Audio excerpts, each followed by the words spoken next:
Be honest. Are you doing your job, or your job and someone else's? Because in a lot of workplaces, a few people quietly carry the workload, while everyone else stays aligned.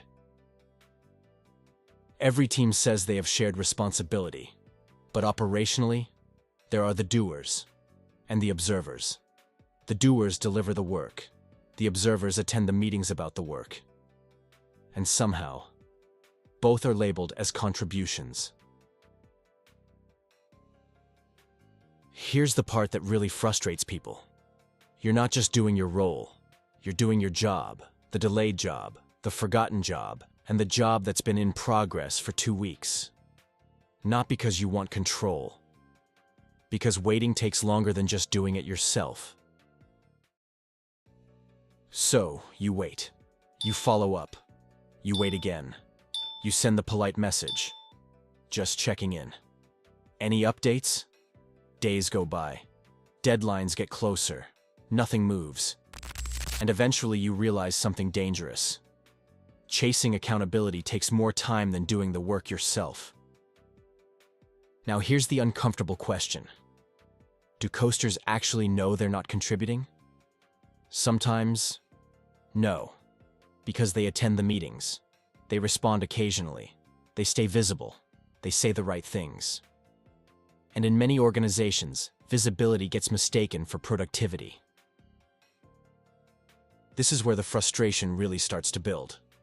Not because the work is hard, but because it's unfair. You're doing your job, and waiting on someone else to do theirs. And when they don't, you do it anyway to keep things moving. Now, you're responsible for 2 roles, with 1 title.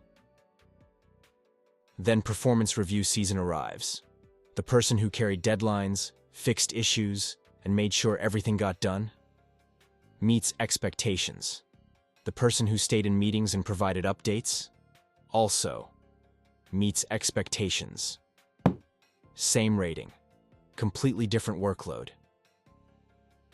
Now let's talk about the real accelerator of this cycle: management.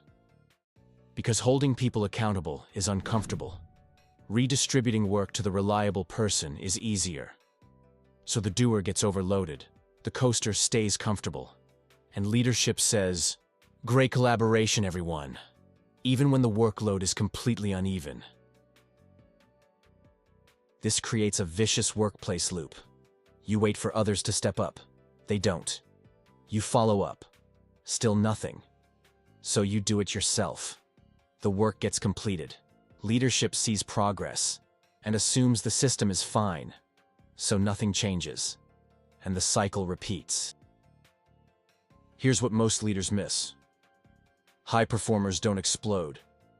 They don't make dramatic complaints. They get quieter. They stop volunteering. They stop chasing people. They stop covering gaps. Not because they stopped caring, because they got tired of carrying. Eventually, one of 2 things happens. They disengage, or they leave. Not because the job was too demanding, but because the system was too unfair, and the people doing the most work slowly become the most frustrated.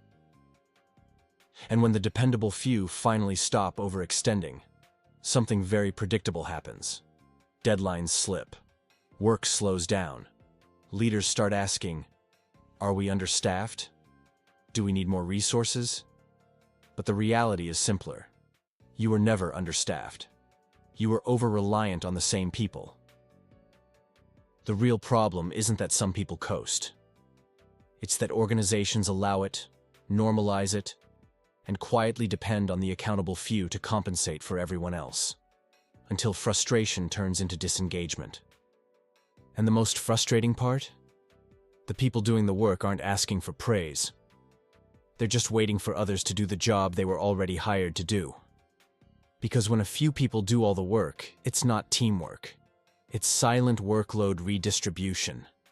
And that is why work is broken.